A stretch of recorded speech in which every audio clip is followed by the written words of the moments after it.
Welcome to ABC campus. आज हम IFRS 16 लीजेस के टॉपिक से रिलेटेड आई कैप की ऑटम 2022 की अटेम्प्ट से पास्ट एग्जाम का एक क्वेश्चन डिस्कस कर रहे हैं।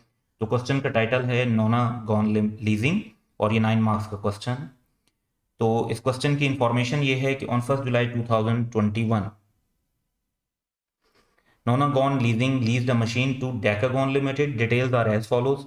अच्छा, डिटेल्स में हमें 6 आइटम दिए हुए हैं, लेकिन रिक्वायरमेंट क्या है, नोट्स बनाने हैं for inclusion in the financial statement of NL.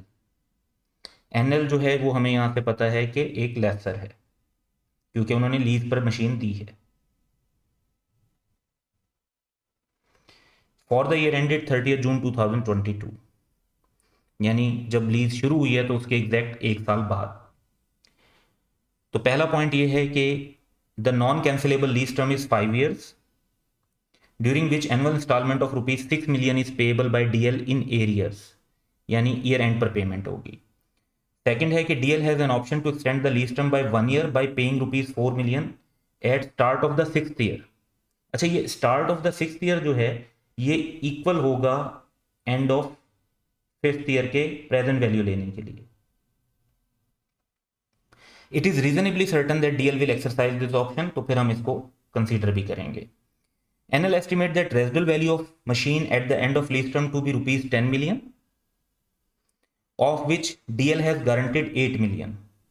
DL expect that the machine will have market value of 5 million at the end of lease term. अच्छा, लेसी क्या एक्सपेक्ट करता है ये मैटर नहीं करता, क्योंकि हम लेसर की अकाउंटिंग कर रहे हैं। लेसी अपनी अकाउंटिंग करते वक्त सिर्फ ये जहन में रखता है कि रेजिडुअल वैल्यू गारंटी के सिलसिले में उन्हें पेमेंट कितनी करनी पड़ेगी। लेसर के लिए रूल ये नहीं है। लेसर ने पूरी गारंटेड रेजिडुअल वैल्यू कंसीडर करना होता है और इवन अनगारंटेड को भी कंसीडर करना होता है। तो यहां पर जो 10 की अमाउंट है उसमें से गारंटेड रेजिडुअल वैल्यू 8 की कंसीडर होगी और अनगारंटेड रेजिडुअल वैल्यू 2 की। तो पूरे 10 के ऊपर हम कैलकुलेशन करेंगे। फिर है कि NL incurred initial direct cost of ₹1 million।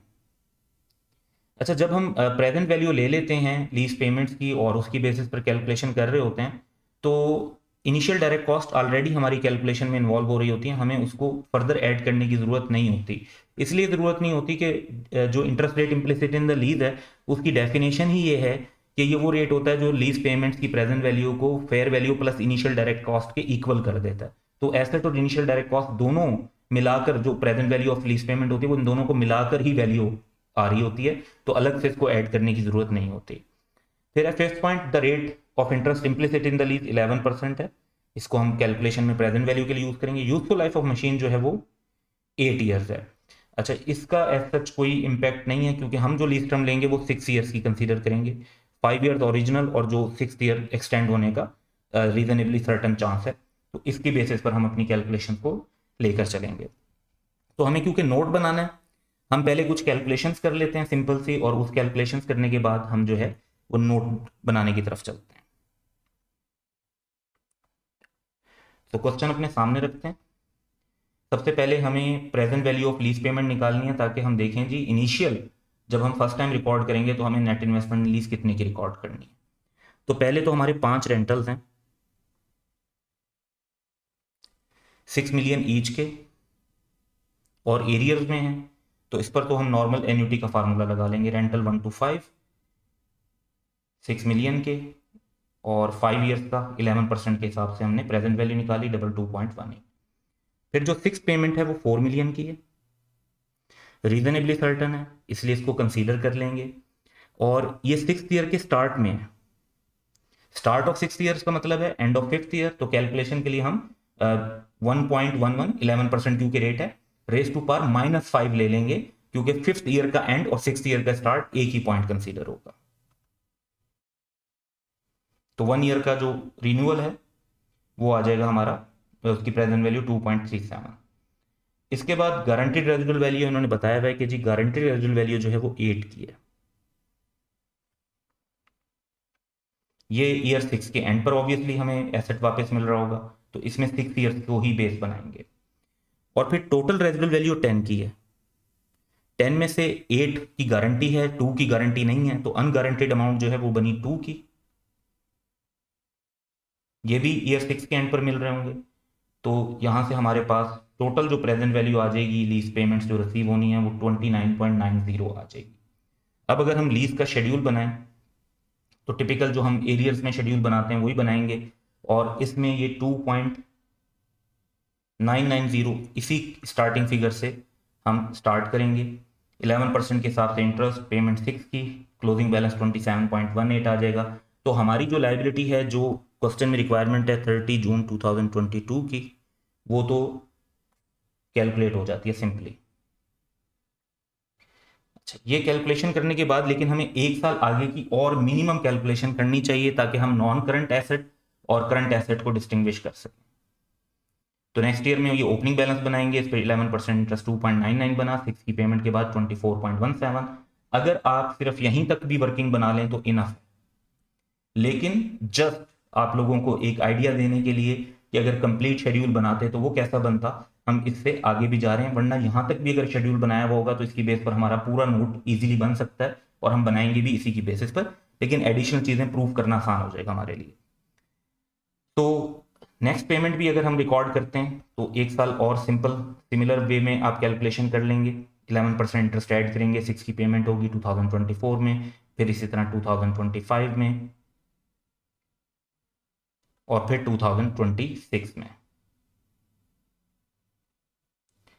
और फिर जो पेमेंट है वो 6th ईयर के स्टार्ट में है।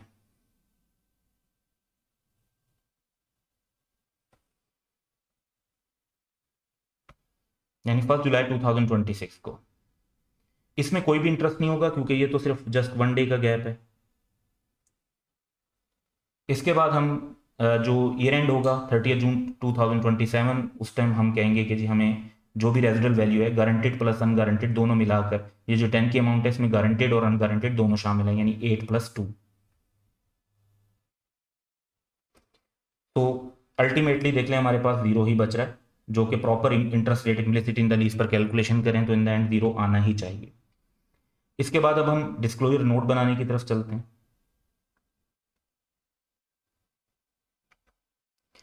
तो वर्किंग्स हमारे सामने है, इसकी बेस पर हम डिस्क्लोजर नोट बनाएंगे। जो हमारा आंसर है, सबसे पहले हमें मेच्योरिटी एनालिसिस बनाना है। तो यहां से अगर हम पेमेंट्स को देखें तो जरा समझना आसान है। ये वाली पेमेंट तो ऑब्वियसली हो चुकी है ऑलरेडी, तो नेक्स्ट पेमेंट होनी है 6 मिलियन की। उसके बाद फिर एक और पेमेंट होनी है 6 मिलियन की 1 to 2 ईयर्स में, 2 to 3 ईयर्स में, 3 to 4 ईयर्स में। अब ये इन्फॉर्मेशन यहाँ हम टेबल से ले रहे हैं तो आसानी हो रही है, वरना क्वेश्चन में भी ये बताया हुआ था तो वहां से भी ले सकते हैं। और 4 to 5 ईयर्स के अंदर जो टाइम होगा उसके अंदर ये 4 मिलियन की ये पेमेंट भी हो रही होगी, और इस 10 में से 8 की गारंटी रेजिडुअल वैल्यू की पेमेंट भी हो रही होगी, यानी टोटल 12 की। अब मेच्योरिटी एनालिसिस में अनगारंटेड रेजिडुअल वैल्यू नहीं लेते, हम वो अमाउंट्स लेते हैं जो हमें लेसी से मिलनी होती हैं, चाहे वो गारंटेड रेजिडुअल वैल्यू की हों या रेंटल्स। तो यहां पर हम टोटल कर लेंगे, इन्हें हम अनडिस्काउंटेड लीज पेमेंट्स कहते हैं। तो अनडिस्काउंटेड लीज पेमेंट का टोटल आएगा 36। फिर हमें एक रिकंसिलेशन लेटर के डिस्क्लोजर में बनानी होती है, और जब हम रिकंसिलेशन बनाते हैं तो रिकंसिलेशन का स्टार्टिंग पॉइंट हमारा अनडिस्काउंटेड लीज पेमेंट्स ही होती है।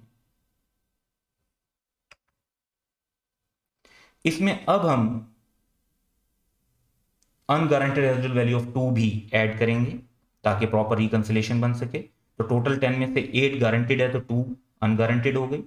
इसका मतलब है हमारे पास अब gross investment in the lease की फिगर आ जाएगी। देखें, ग्रॉस इन्वेस्टमेंट इन लीज की डेफिनेशन भी यही है कि lease payments plus unguaranteed residual value. अब नेट इन्वेस्टमेंट का जो हमारा बैलेंस है वो फर्स्ट ईयर के एंड पर हमें ऑलरेडी कैलकुलेटेड है कि 27.18 है।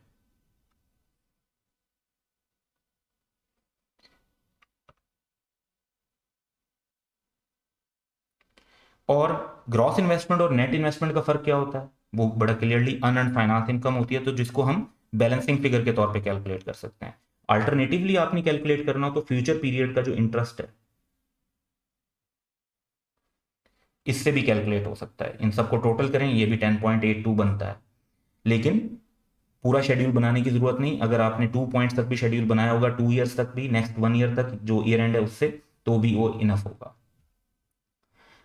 अब जब हमने नेट इन्वेस्टमेंट इन लीज निकाल ली तो हमें करंट और नॉन करंट को डिस्टिंग्विश करना है। तो वो हम सेपरेट डिस्टिंग्विश कर देते हैं, इसी के साथ भी डायरेक्ट प्लस माइनस भी कर सकते थे। तो हमें टोटल की फिगर पता है और ये पता है कि जो इसमें से नॉन करंट एसेट का पोर्शन है, जो 1 साल के बाद अमाउंट रह जाती है, वो नॉन करंट पोर्शन है, दैट इज 24.17।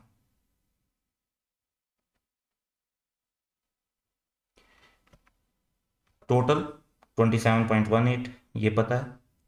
डिफरेंस जो है वो नॉन करंट और टोटल का डिफरेंस क्या होगा, current, as a balancing figure ये हमें 3.01 पता चल जाएगा।